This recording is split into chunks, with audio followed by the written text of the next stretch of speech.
सोचना क्या है, जो होगा देखा जाएगा। ये सुनने में बहुत हल्का लगता है, लेकिन इसके भीतर इंसान की गहरी बेचैनी छिपी होती है।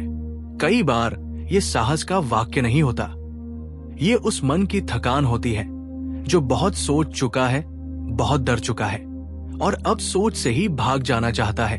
जब जीवन उलझा हुआ लगने लगता है, जब सवालों के जवाब नहीं मिलते और जब भीतर एक अजीब सी घबराहट भर जाती है, तब हम यही कहते हैं, जो होगा देखा जाएगा। हमें लगता है कि हमने सब कुछ एक्सेप्ट कर लिया है, लेकिन कई बार ये सच में एक्सेप्ट करना नहीं होता, बल्कि जीवन से थोड़ा मुंह मोड़ लेने का तरीका होता है। फिर हम खुद को समझाते हैं, आज क्यों परेशान होना, कल देख लेंगे। लेकिन सच ये है कि कल कभी आता ही नहीं। कल सिर्फ एक विचार है, एक कल्पना है। जब भी हमें लगता है कि कल आ गया है, वो असल में आज ही होता है, लेकिन तब भी हम उसे नहीं जीते, क्योंकि उसी समय मन एक नया फ्यूचर बना लेता है। शायद ह्यूमन ही ऐसा प्राणी है जो प्रेजेंट मोमेंट से सबसे ज्यादा डरता है। पास्ट बीत चुका है, फ्यूचर अभी आया नहीं है, फिर भी हम उन्हीं के बारे में सोचते रहते हैं। प्रेजेंट हमारे सामने होता है, लेकिन हम उसमें पूरी तरह उतर नहीं पाते, क्योंकि प्रेजेंट में उतरना मतलब है खुद से सामना करना। और सच कहें तो खुद से मिलना दुनिया का सबसे मुश्किल काम है। प्रेजेंट मोमेंट में कोई बहाना नहीं चलता, न वहां पास्ट को ब्लेम किया जा सकता है, न फ्यूचर पर जिम्मेदारी डाली जा सकती है। प्रेजेंट बस इतना कहता है, अभी, यही, इसी मोमेंट। और यही बात मन को असहज कर देती है। मन हमेशा टालना चाहता है। वो कहता है, अभी नहीं, थोड़ी देर बाद, अभी नहीं, पहले सब ठीक हो जाए, अभी नहीं, पहले डर खत्म हो जाए। लेकिन जीवन इंतजार नहीं करता, जीवन बस बहता रहता है। हर वो दिन जिसे हम कल के नाम पर टाल देते हैं, वो दिन हमेशा के लिए खो जाता है। हम सोचते हैं कि हमारे पास बहुत टाइम है, लेकिन सच ये है कि हमारे पास सिर्फ ये मोमेंट है। अगला क्षण आएगा या नहीं, इसकी कोई गारंटी नहीं है। फिर भी हम ऐसे जीते हैं जैसे अभी जीवन की तैयारी चल रही हो, जैसे असली जीवन बाद में शुरू होगा। मन कहता है, अभी संघर्ष है, अभी जिम्मेदारियां हैं, अभी परेशानियां हैं, जब सब ठीक हो जाएगा तब जिएंगे। लेकिन सच ये है कि सब ठीक कभी नहीं आता, क्योंकि जीवन का स्वभाव ही बदलते रहना है। कभी सुख आता है, कभी दुख। अगर हम सुख के आने का इंतजार करते रहेंगे तो जीवन कभी जिया ही नहीं जाएगा। प्रकृति को देखो, पेड़ ये नहीं सोचता कि कल फल दूंगा या परसों छाया दूंगा। वो अभी जड़ें जमाता है, अभी पत्ते खोलता है और अभी हवा में झूमता है। नदी ये नहीं सोचती कि समुद्र कब मिलेगा, वो बस बहती रहती है। लेकिन हम ह्यूमंस अक्सर परिणामों में जीते हैं और इसी कारण जीवन से चूक जाते हैं। जब हम कहते हैं, जो होगा देखा जाएगा, तो इसके दो अर्थ हो सकते हैं। एक अर्थ है थकान और जिम्मेदारी से भागना। दूसरा अर्थ है गहरा भरोसा। जब मन शांत होता है और भीतर थोड़ी अवेयरनेस होती है, तब यही वाक्य डर से नहीं बल्कि समझ से निकलता है। तब इसका मतलब होता है, मैं इस प्रेजेंट मोमेंट में हूं, जो आएगा उसे तब देखा जाएगा। लेकिन वहां तक पहुंचने से पहले हमें यह देखना होगा कि हम कितनी बार कल का सहारा लेकर आज से भागते रहते हैं। हम अपने दुख को भी कल पर टाल देते हैं और अपने सुख को भी। हम कहते हैं, आज उदास हूं, कल ठीक हो जाऊंगा। ऐसे हम न पूरी तरह दुखी होते हैं, न पूरी तरह खुश। हम बस बीच में अटके रहते हैं। सच ये है, जीवन अधूरा नहीं है, अधूरा है हमारा जीने का तरीका। हम कभी किसी एक मोमेंट में पूरी तरह मौजूद नहीं होते। हम खाना खाते हैं, लेकिन मन कहीं और होता है। चलते हैं, लेकिन सोच कुछ और रहे होते हैं। किसी से बात करते हैं, लेकिन भीतर कोई और संवाद चल रहा होता है। ये लगातार चलती हुई सोच हमें जीवन से दूर ले जाती है। सोचना गलत नहीं है, लेकिन सोच में खो जाना गलत है। योजना बनाना गलत नहीं है, लेकिन डर से योजना बनाना गलत है। जब सोच मालिक बन जाती है तो जीवन गुलाम हो जाता है, लेकिन जब सोच अपनी सही जगह पर आ जाती है तब जीवन एक खेल जैसा हल्का हो जाता है। इसलिए असली सवाल ये नहीं है कि हमें फ्यूचर के बारे में सोचना चाहिए या नहीं। असली सवाल ये है, क्या फ्यूचर की वजह से हम प्रेजेंट को खो रहे हैं? अगर ऐसा हो रहा है तो कीमत बहुत बड़ी है, क्योंकि आज के बिना कल का कोई अर्थ नहीं है। जब कोई व्यक्ति सच में प्रेजेंट मोमेंट में उतरता है तो उसे भीतर एक अजीब सी शांति महसूस होती है। शुरुआत में थोड़ा डर लगता है, एक खालीपन महसूस होता है, लेकिन धीरे धीरे उसी खालीपन में जीवन की धड़कन सुनाई देने लगती है। तब व्यक्ति न पास्ट में भागता है न फ्यूचर में, वो बस इस मोमेंट में ठहर जाता है और उसी ठहराव में जीवन अपने सारे रंग दिखाने लगता है। दुख आता है लेकिन भारी नहीं लगता, सुख आता है लेकिन बांधता नहीं।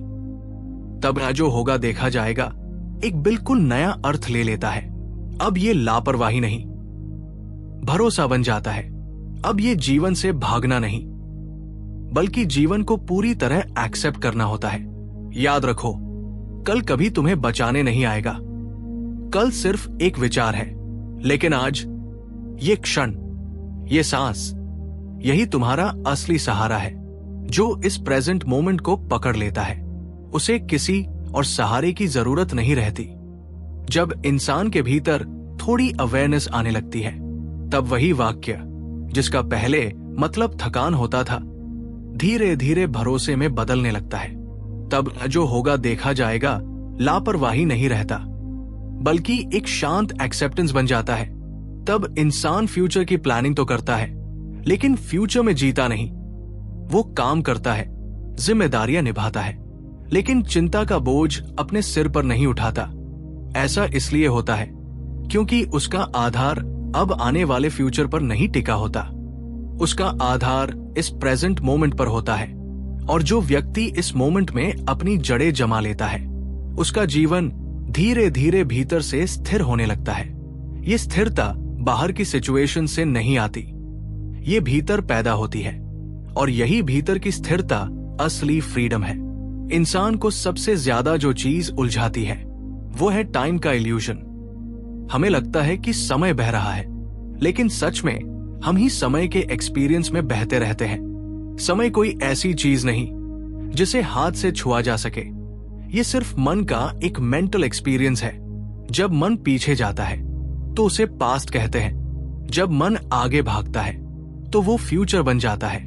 लेकिन जब मन कहीं नहीं भागता तभी प्रेजेंट मोमेंट सामने आता है, और यही प्रेजेंट मन को सबसे ज्यादा असहज करता है, क्योंकि यहां मन के लिए कोई कहानी नहीं होती। प्रेजेंट मोमेंट में न कोई भूमिका होती है, न कोई पहचान, और बिना पहचान के मन खुद को खोया हुआ महसूस करता है। इसलिए मन बार बार नई कहानियां बनाता रहता है। मैं कौन हूं? मुझे क्या बनना है? आगे मेरे साथ क्या होगा? असल में ये मैं भी कोई स्थायी चीज नहीं है, ये बस यादों का जोड़ है, एक्सपीरियंसेस का ढेर है, डर और उम्मीदों का मिश्रण है। लेकिन फिर भी हम इसी मैं को बचाने में लगे रहते हैं, और जैसे ही ये मैं असुरक्षित महसूस करता है डर पैदा होने लगता है। ये डर बाहर की घटनाओं से कम और हमारी इमेजिनेशन से ज्यादा पैदा होता है। हमें लगता है कि कहीं फ्यूचर में ऐसा न हो जाए जिससे हमारी बनाई हुई पहचान टूट जाए। हमें लगता है कि फ्यूचर की चिंता हमें जिम्मेदार बनाती है, लेकिन सच ये है, यही चिंता हमें आज के मोमेंट में कमजोर बना देती है।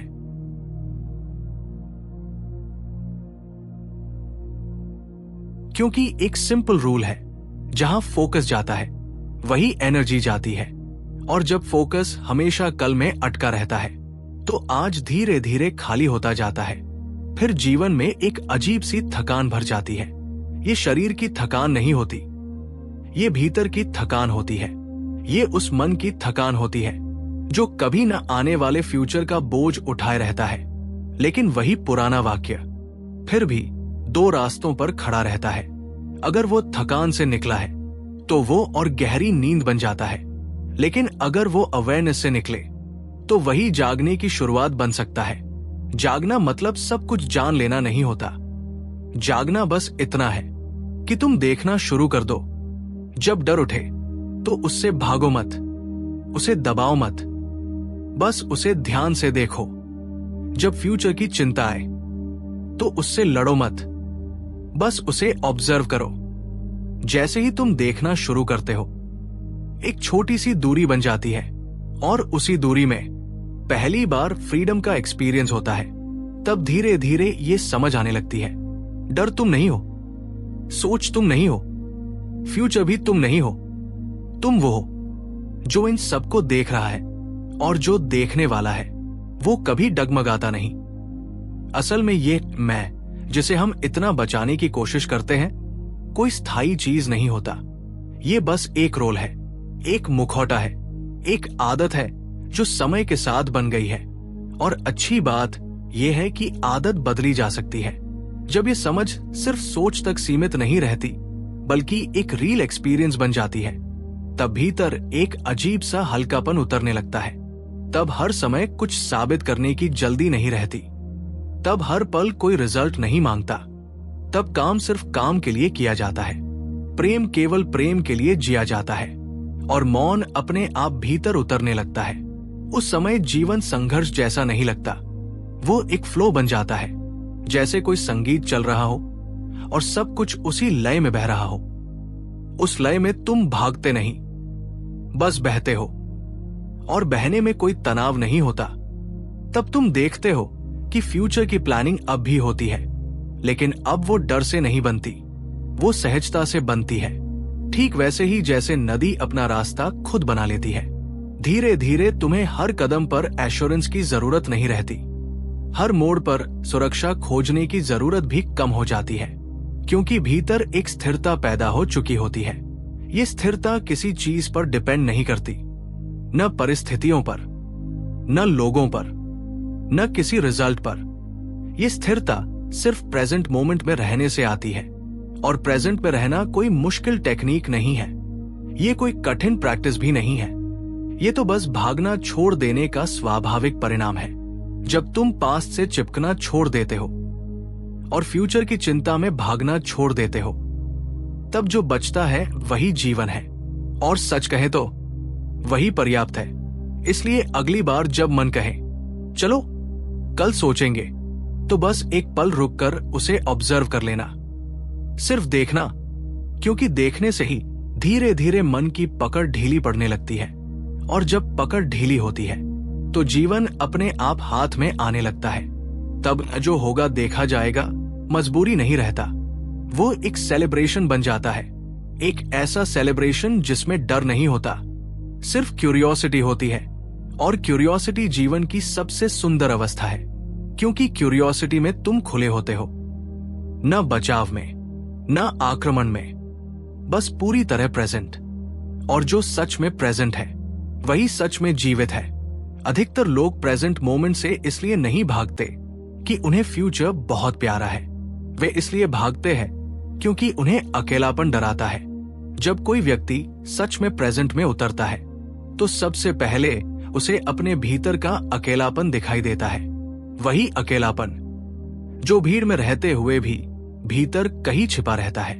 उस समय मन तुरंत कहता है कुछ करो, किसी से बात करो, किसी काम में लग जाओ, किसी विचार में खो जाओ। लेकिन सच ये है कि अकेलापन कोई दुश्मन नहीं है, वो तो एक डोर है, सच का डोर। हमने अकेलेपन को गलत समझ लिया है, हमने उसे कमी समझ लिया है, जबकि सच में वही होलनेस की शुरुआत है। जब तुम अपने होने के लिए किसी पर डिपेंड नहीं रहते, तभी पहली बार तुम सच में अपने साथ होते हो। लेकिन मन डिपेंड करने का आदी है, मन चाहता है कोई साथ हो, कोई समझे, कोई सहारा दे, और इसी चाह में हम रिश्तों को भी भारी बना देते हैं। हमें अक्सर प्रेम नहीं चाहिए होता, हमें सिक्योरिटी चाहिए होती है, हमें साथ नहीं चाहिए, हमें ये भरोसा चाहिए होता है कि कोई हमें छोड़कर नहीं जाएगा। और जहां ये चाह बढ़ जाती है वहां प्रेम धीरे धीरे एक डील बन जाता है।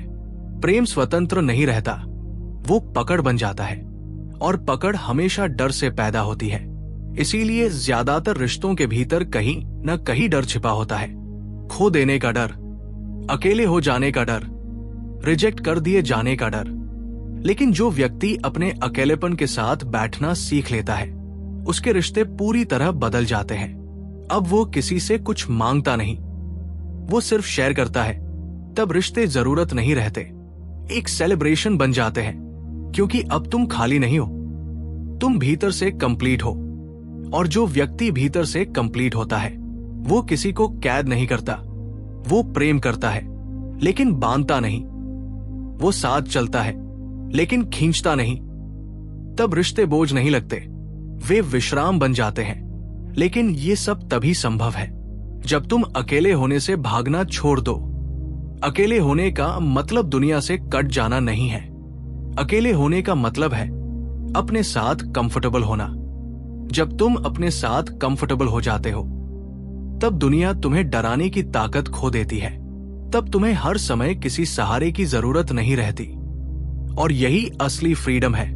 इस फ्रीडम में फ्यूचर का डर भी धीरे धीरे कम होने लगता है, क्योंकि अब तुम्हें पता चल जाता है अगर सब छूट भी जाए तब भी तुम रहोगे। और यही समझ जीवन को हल्का बना देती है। तब जो होगा देखा जाएगा एक और गहराई ले लेता है। अब इसका अर्थ होता है, मैं किसी सहारे पर खड़ा नहीं हूं, मैं अपने भीतर खड़ा हूं। जो आएगा आने दिया जाएगा, जो जाएगा जाने दिया जाएगा। क्योंकि जो सच में ठहरने योग्य होता है, वो बिना पकड़े भी ठहर जाता है। और जिसे पकड़ना पड़े, वो पहले से ही जाने की तैयारी में होता है।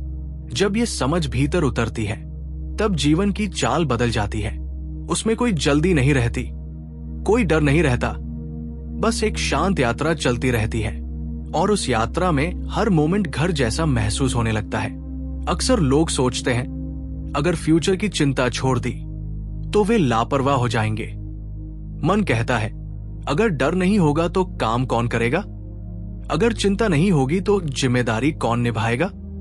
लेकिन ये भी मन का एक इल्यूजन है। डर से किया गया काम कभी श्रेष्ठ नहीं होता, वो सिर्फ बचने, साबित करने और घबराहट में करने जैसा होता है। सच्चा काम डर से नहीं, प्रेजेंट रहने से पैदा होता है। जब तुम पूरी तरह इस मोमेंट में होते हो, तब काम अपने आप गहराई से होने लगता है। तब तुम काम इसलिए नहीं करते कि फ्यूचर सिक्योर हो जाए, तुम काम इसलिए करते हो क्योंकि यही इस क्षण की रियलिटी है, यही सहज कर्म है। और इस सहज कर्म में कोई तनाव नहीं होता, कोई जल्दी नहीं होती। काम होता है लेकिन करने वाला भारी नहीं होता। जब जिम्मेदारी को बोझ की तरह नहीं बल्कि समझ के साथ निभाया जाता है, तब जीवन का तरीका धीरे धीरे बदलने लगता है। तब इंसान काम से भागता भी नहीं और काम में खोकर खुद को खोता भी नहीं। वो काम करता है लेकिन अपने भीतर भी बना रहता है। यही संतुलन असली समझ से आता है। और जब ये समझ जागती है, तब फ्यूचर को लेकर घबराहट कम होने लगती है। क्योंकि जो व्यक्ति आज को सही ढंग से जीता है, उसका फ्यूचर अपने आप बेहतर बनने लगता है। लेकिन जो आज से भागता रहता है, उसका फ्यूचर भी कभी शांत नहीं होता। इसलिए जीवन को किसी मंजिल तक पहुंचने की दौड़ मत बनाओ। जीवन खुद एक यात्रा है और इस यात्रा का हर कदम अपने आप में पूरा है। जब ये बात भीतर उतर जाती है, तब टाइम दुश्मन जैसा नहीं लगता, काम सजा जैसा नहीं लगता, जिम्मेदारियां कैद जैसी नहीं लगती। सब कुछ धीरे धीरे एक लय में बहने लगता है। और इसी लय में जो होगा देखा जाएगा एक नई गहराई ले लेता है। थोड़ा चुप रहना सीखो, लेकिन इस चुप्पी को पकड़ने की कोशिश मत करो, क्योंकि जिस क्षण तुम इसे पकड़ना चाहोगे, उसी क्षण ये हाथ से फिसल जाएगी। मौन कोई चीज नहीं जिसे इकट्ठा करके रखा जा सके। ये तो तुम्हारे होने की एक सहज खुशबू है। जब तुम हर चीज को कंट्रोल करना छोड़ देते हो, तब ये अपने आप फैलने लगता है। मन बहुत चालाक होता है, वो मौन को भी एक उपलब्धि बना देता है। वो कहता है अब मैं शांत हो गया हूं, अब मैंने पा लिया है। लेकिन जैसे ही ऐसा विचार उठता है, समझ लेना कि मौन कहीं पीछे छूट गया है। क्योंकि सच्चे मौन में कोई दावा नहीं होता, वहां कोई घोषणा नहीं होती, वहां बस एक शांत प्रेजेंस होती है। जैसे सुबह का उजाला बिना शोर के फैल जाता है, धीरे धीरे अकेले रहना भी एक नया स्वाद देने लगता है। शुरुआत में ये अजीब लगता है, क्योंकि हमें बचपन से यही सिखाया गया है कि अकेले होना किसी कमी की निशानी है। हमें बताया गया कि खुशी दूसरों के साथ से मिलती है और जीवन का अर्थ दूसरों की अप्रूवल से बनता है। लेकिन सच ये है कि जब तक तुम खुद के साथ सहज नहीं हो, तब तक दूसरों के साथ भी तुम्हारा जुड़ाव अधूरा रहेगा, क्योंकि तब तुम भीतर की कमी को भरने के लिए संबंध खोजते हो। एकांत में पहली बार यह दिखाई देता है कि तुम दूसरों के सहारे नहीं, अपनी ही प्रेजेंस से जी सकते हो। और ये ताकत बाहर से नहीं आती, ये भीतर से फूटती है। ठीक वैसे ही जैसे धरती के भीतर छुपा पानी अचानक झरने की तरह बाहर आ जाता है। मन फिर भी बार बार तुम्हें पुराने रास्तों पर ले जाना चाहता है। वो कहता है ये सब व्यर्थ है, दुनिया आगे निकल जाएगी। लेकिन ध्यान से देखो, ये आवाज डर से पैदा होती है। डर इस बात का कि अगर तुम सच में शांत हो गए तो वो पहचान टूट जाएगी जिसके सहारे तुम अब तक जीते रहे हो। इसलिए मन से लड़ो मत, बस उसे देखो, क्योंकि देखने से ही उसका जादू टूटने लगता है। जैसे अंधेरे में रस्सी सांप लगती है, लेकिन रोशनी होते ही भ्रम खत्म हो जाता है। जब भीतर की समझ थोड़ी गहरी होती है, तब एक और बात धीरे धीरे स्पष्ट होने लगती है। तुम्हें समझ आने लगता है कि जीवन को पकड़कर रखने की जरूरत नहीं है। चीजों का उपयोग किया जा सकता है, लेकिन उनसे चिपकने की जरूरत नहीं होती। रिश्तों में रहा जा सकता है, लेकिन उनमें खो जाने की जरूरत नहीं होती। ये दूरी ठंडी नहीं होती, इसमें करुणा होती है, क्योंकि जब पकड़ नहीं होती तभी प्रेम सच्चा होता है। पकड़ में हमेशा डर छुपा रहता है, खो देने का डर। लेकिन प्रेम में डर नहीं होता, क्योंकि वहां कुछ पकड़ा ही नहीं गया होता। धीरे धीरे टाइम का एक्सपीरियंस भी बदलने लगता है। घड़ी चलती रहती है, लेकिन भीतर कहीं जल्दी नहीं रहती। पास्ट की यादें आती हैं, पर वे बोझ नहीं बनती। फ्यूचर की कल्पनाएं उठती हैं, पर वे बेचैनी नहीं लाती। सब कुछ लहरों की तरह आता जाता रहता है, और उसी समय जीवन अचानक हल्का लगने लगता है, जैसे कोई खेल हो। खेल में गंभीरता होती है, लेकिन बोझ नहीं होता। यहां बात दुनिया छोड़ने की नहीं है। दुनिया छोड़ना भी कई बार अहंकार का ही एक रूप बन जाता है। बात बस इतनी है कि दुनिया तुम्हारे सिर पर न चढ़े। जब भीतर का केंद्र स्थिर हो जाता है, तब संसार अपने सही स्थान पर आ जाता है। तब सफलता तुम्हें ऊपर नहीं उठाती और असफलता तुम्हें तोड़ती नहीं। दोनों बस घटनाएं बनकर आती हैं और चली जाती है। धीरे धीरे एक कोमल शांति भीतर उतरने लगती है। ये कोई एक्साइटमेंट नहीं होती, ये एक गहरी स्थिर खुशी होती है जो शोर नहीं करती, बस भीतर फैलती रहती है। और फिर एक दिन ऐसा भी आता है जब तुम्हें एहसास होता है कि जिसे तुम खोज रहे थे वो कभी खोया ही नहीं था। खोज ही एक भ्रम थी। ये समझ तर्क से नहीं आती, ये धीरे धीरे भीतर उतरती है, जैसे कोई शांत एक्सेप्टेंस। तब जीवन रुकता नहीं। तुम चलते हो, बोलते हो, काम करते हो, लेकिन भीतर कुछ अड़िग रहता है, जैसे पहाड़ के भीतर स्थिरता और ऊपर बदलता हुआ मौसम। यही वो अवस्था है जहां चुप्पी, एकांत और पूर्णता तीन अलग चीजें नहीं रह जाती। वे एक ही एक्सपीरियंस के तीन रूप बन जाती है। और तब समझ में आता है असली शांति कहीं बाहर नहीं थी, वो हमेशा यही थी, इसी प्रेजेंट मोमेंट में। पहले तुम कोशिश करते थे कि जीवन तुम्हारी इच्छा के अनुसार चले, हर चीज को अपने हिसाब से कंट्रोल करना चाहते थे। लेकिन धीरे धीरे कुछ बदलने लगता है।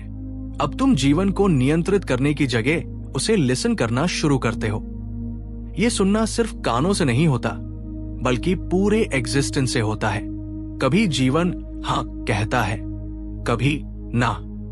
पहले ना सुनकर चोट लगती थी, मिलते ही ईगो खुश हो जाता था।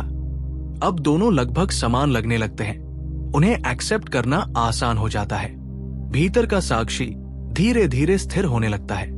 भावनाएं अब भी आती है, खुशी, उदासी, थकान, उत्साह, लेकिन वे अब तुम्हारी पहचान नहीं बनती। वे मौसम की तरह आती है और चली जाती है। तुम उन्हें महसूस करते हो, लेकिन उनमें डूबते नहीं। ये दूरी ठंडी नहीं है, इसमें अवेयरनेस है। इसमें दमन नहीं, बल्कि अनुमति है। भावनाओं को जगह मिलती है, इसलिए वे जल्दी गुजर जाती है। धीरे धीरे एक और बात साफ होने लगती है। बाहर खोजा गया सत्य हमेशा अधूरा क्यों लगता था? क्योंकि बाहर जो भी मिलता है वो अस्थायी होता है, लेकिन भीतर जो खुलता है वो स्थिर होता है। ये स्थिर इसलिए नहीं है कि वो जड़ है, बल्कि इसलिए कि वो टाइम के पार है। तुम जन्म और मृत्यु की कहानियां सुनते रहते हो, लेकिन भीतर कहीं एक एक्सपीरियंस गहराने लगता है कि जो वास्तव में है वो जन्म भी नहीं लेता और मरता भी नहीं। इस जगह पर शब्द थोड़े कमजोर पड़ जाते हैं, भाषा सीमित लगने लगती है। तुम बोलते तो हो, लेकिन समझ जाते हो कि असली बात शब्दों के बीच की खामोशी में है। मौन अब खाली जगह नहीं रह जाता, वही असली संदेश बन जाता है। अगर सुनने वाला संवेदनशील हो तो वो शब्द नहीं सुनता, वो उस मौन को महसूस करता है। वही मौन उसे भीतर की ओर ले जाता है, और तब एक अजीब सा विरोधाभास समझ आने लगता है। तुम्हारे पास कुछ भी नहीं है और इसी कारण सब कुछ उपलब्ध है। तुम किसी चीज के मालिक नहीं हो, फिर भी तुम्हें किसी चीज की कमी नहीं लगती। ये बात मन को उलझा सकती है, लेकिन एग्जिस्टेंस के लिए ये बिल्कुल स्वाभाविक है। धीरे धीरे जीवन बाहर से देखने पर बहुत साधारण ही दिखता है। सुबह होती है, काम होते हैं, लोग मिलते हैं, रात आती है, लेकिन भीतर एक शांत ट्रांसफॉर्मेशन चल रही होती है। पहले हर अनुभव तुम्हारी पहचान से जुड़ जाता था, हर घटना तुम्हें प्रभावित करती थी। अब घटनाएं आती है और चली जाती है, तुम उनके पीछे भागते नहीं, और इसी ना भागने में एक अद्भुत फ्रीडम खिलने लगती है। अब मौन सिर्फ ध्यान में बैठने तक सीमित नहीं रहता, वो चलने में भी साथ होता है, बोलने में भी, सुनने में भी। ये मौन निष्क्रिय नहीं है, ये जागृत है। जब तुम किसी से बात करते हो तो शब्द कम होते हैं, लेकिन अर्थ गहरा होता है। जब तुम किसी को सुनते हो तो जवाब देने की जल्दी नहीं रहती, सुनना पूरा हो जाता है, और उसी पूर्ण सुनने से उत्तर अपने आप जन्म लेता है। धीरे धीरे तुम्हें यह भी दिखाई देने लगता है कि ईगो कितने सूक्ष्म खेल खेलता रहा है। कभी वो खुद को असफल कहता था, कभी विशेष, कभी दुख में दिखता था, कभी उपलब्धि में। अब दोनों आवाजें पहचान में आने लगती हैं। तुम देखते हो कि दोनों के केंद्र में वही मैं, और जैसे ही ये स्पष्ट होता है, उस मैं की पकड़ ढीली पड़ने लगती है। ये ढीलापन कमजोरी नहीं है, ये ऐसा है जैसे वर्षों से कंधे पर रखा भारी बोझ अचानक उतर जाए। इस अवस्था में करुणा भी बदल जाती है। अब ये कोई सीखी हुई नैतिकता नहीं होती, ये सहज होती है। तुम लोगों की बेचैनी देखते हो, उनकी भागदौड़ देखते हो, और उनमें अपने पुराने रूप को पहचान लेते हो। इसलिए आलोचना नहीं उठती, श्रेष्ठता भी नहीं, बस एक गहरी समझ पैदा होती है। धीरे धीरे भीतर का खालीपन भी डरावना नहीं लगता। पहले शून्य शब्द सुनते ही डर लगता था, अब वही शून्य एक गर्भ जैसा लगता है, जहां से सब कुछ जन्म लेता है।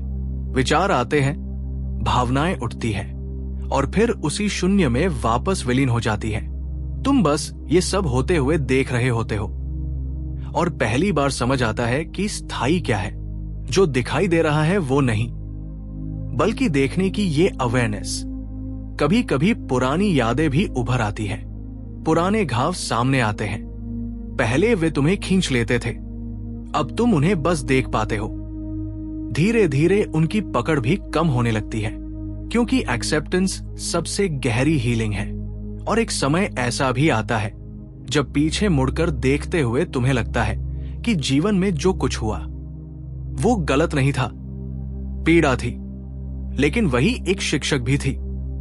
उसने तुम्हें रोका, थकाया, ताकि तुम रुक सको और देख सको। और तब भीतर कड़वाहट नहीं रहती, बस एक शांत ग्रैटिट्यूड रह जाता है। धीरे धीरे जीवन की साधारण गतिविधियां भी ध्यान बन जाती है। बैठना ध्यान हो सकता है, लेकिन बर्तन धोना भी ध्यान हो सकता है, चलना भी, बात करना भी। शर्त सिर्फ एक है, तुम पूरी तरह प्रेजेंट हो। जब ये उपस्थिति आती है तो साधारण भी असाधारण बन जाता है। फिर जीवन धीरे धीरे हल्का होने लगता है। फ्यूचर की चिंता कम हो जाती है। तुम निर्णय लेते हो, जिम्मेदारियां निभाते हो, लेकिन वे तुम्हें जकड़ती नहीं। और भीतर एक अनुभव गहराने लगता है कि तुम अलग नहीं हो। जो हवा बाहर बह रही है वही तुम्हारी सांस में है। जो शांति भीतर उतर रही है वही आकाश में फैली है। ये सिर्फ विचार नहीं, ये एक गहरा एक्सपीरियंस है। और इसी अनुभव में अकेलापन घुल जाता है, लेकिन एकांत बना रहता है। ये एकांत अलगाव नहीं, बल्कि एक गहरी कनेक्शन है। और तब समझ आता है कि असली संतोष किसी उपलब्धि से नहीं आता, वो आता है खुद के साथ पूर्ण होने से। धीरे धीरे एक समय ऐसा भी आता है जब तुम्हारे भीतर किसी को बदलने की इच्छा कम होने लगती है, क्योंकि तब साफ दिखाई देने लगता है कि हर इंसान अपनी गति से सीख रहा है। हर कोई अपने एक्सपीरियंस से गुजर रहा है। किसी की यात्रा तेज है, किसी की धीमी, और ये सब बिल्कुल स्वाभाविक है। अब अकेलेपन का अर्थ भी बदलने लगता है। पहले अकेलापन डराता था, फिर एक समय ऐसा आया जब एकांत सुकून देने लगा, लेकिन धीरे धीरे वो भी घुलने लगता है। अब तुम्हें महसूस होता है कि अकेले होना और लोगों के बीच होना, दोनों में ज्यादा फर्क नहीं है। भीड़ में भी अलगाव महसूस नहीं होता और एकांत में भी कोई कमी महसूस नहीं होती, क्योंकि अलग होने की भावना ही धीरे धीरे खत्म होने लगती है। जो बचता है वो एक गहरा कनेक्शन है, सबके साथ, बिना किसी प्रयास के। ऐसा संबंध जिसे शब्दों में समझाना मुश्किल है, लेकिन महसूस करना बहुत आसान है। समय का अनुभव भी बदलने लगता है। घड़ियां चलती रहती है, दिन बदलते रहते हैं, लेकिन भीतर कहीं कोई जल्दबाजी नहीं रहती। कभी कभी ऐसा लगता है कि सब कुछ इसी एक प्रेजेंट मोमेंट में समाया हुआ है। पास्ट की यादें भी यही हैं और फ्यूचर की संभावनाएं भी। और तब ये क्षण छोटा नहीं लगता, बल्कि अनंत जैसा महसूस होता है। इसी क्षण में जीवन का पूरा रहस्य छिपा हुआ है। धीरे धीरे ये भी समझ आने लगता है कि ज्ञान कभी मंजिल नहीं था। जितना अधिक समझते हो उतना ही महसूस होता है कि जीवन को पूरी तरह शब्दों में समझा ही नहीं जा सकता। और अजीब बात यह है कि इसमें निराशा नहीं होती, बल्कि एक गहरी राहत होती है, क्योंकि जब सब कुछ जान लेने की बेचैनी खत्म हो जाती है, तभी सच में जीने का आनंद शुरू होता है। अब सवाल उठते तो हैं, लेकिन वे भारी नहीं लगते। वे बादलों की तरह आते हैं और फिर गुजर जाते हैं। शरीर अब दुश्मन नहीं लगता, मन भी दुश्मन नहीं लगता। दोनों बस साधन बन जाते हैं। शरीर चलता है, थकता है, आराम करता है। मन सोचता है, योजना बनाता है, याद रखता है, लेकिन अब कोई भी चीज तुम्हारी मालिक नहीं बनती। और जैसे ही ये मालिकाना भाव गिरता है, भीतर एक अजीब सी सहजता जन्म लेने लगती है।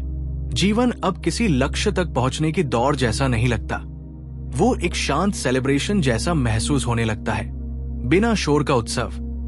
सुबह उठना ही खुशी का कारण बन जाता है। सांसों का चलना ही एक मधुर संगीत जैसा लगता है। अब कुछ जोड़ने की जरूरत नहीं होती और कुछ घटाने की भी नहीं। तब ये बात धीरे धीरे पूरी तरह स्पष्ट हो जाती है। चुप रहना, अकेले रहना और सब कुछ पा लेना, ये तीन अलग बातें नहीं हैं। ये एक ही एक्सपीरियंस के तीन पहलू हैं। चुप्पी का मतलब बाहर शांत हो जाना नहीं है, अकेलेपन का मतलब लोगों से दूर हो जाना नहीं है, और सब कुछ पा लेने का मतलब चीजों का मालिक बनना नहीं है। असल चुप्पी तब आती है जब भीतर का शोर शांत हो जाता है। असल एकांत तब आता है जब झूठे सहारों की जरूरत खत्म हो जाती है। और सब कुछ मिल जाना तब होता है जब ये भ्रम टूट जाता है कि खुशी कहीं बाहर है। अंत में शायद बहुत कुछ कहने की जरूरत भी नहीं रहती, क्योंकि जो कहा जा सकता था वो शब्दों में आ चुका है, और जो सबसे महत्वपूर्ण है वो शब्दों के बीच की खामोशी में मौजूद है। वही खामोशी, वही प्रेजेंस जीवन का असली सत्य है। अगर इस कहानी ने आपको थोड़ा भी सोचने पर मजबूर किया है, तो एक छोटा सा काम जरूर कीजिए। नीचे कमेंट में लिखिए, इस पूरी कहानी से आपको सबसे गहरी कौन सी बात समझ आई? कौन सा विचार ऐसा था जिसने आपको रुककर थोड़ा रिफ्लेक्ट करने पर मजबूर कर दिया। मैं सच में आपके थॉट्स पढ़ना चाहूंगा। और अगर आपको ऐसी ही गहरी किताबों की स्टोरीज, पावरफुल आइडियाज और लाइफ चेंजिंग लेसन्स पसंद आते हैं तो अभी हमारे चैनल किताब समरी को सब्सक्राइब जरूर कर लीजिए, क्योंकि यहाँ हम सिर्फ किताबों का समरी नहीं बताते, हम उन विचारों को समझते हैं जो जीवन को थोड़ा हल्का, थोड़ा क्लियर और थोड़ा ज्यादा मीनिंगफुल बना देते हैं। वीडियो अच्छा लगा हो तो इसे लाइक करें और इसे अपने उन दोस्तों के साथ शेयर करें जिन्हें शायद इस समय ऐसे किसी विचार की सबसे ज्यादा जरूरत हो। फिर मिलेंगे एक और गहरी किताब की कहानी के साथ। तब तक बस इतना याद रखिए, कभी कभी जीवन को समझने के लिए बहुत कुछ करने की जरूरत नहीं होती, बस थोड़ा रुकना, थोड़ा सुनना और इस प्रेजेंट मोमेंट को महसूस करना ही काफी होता है।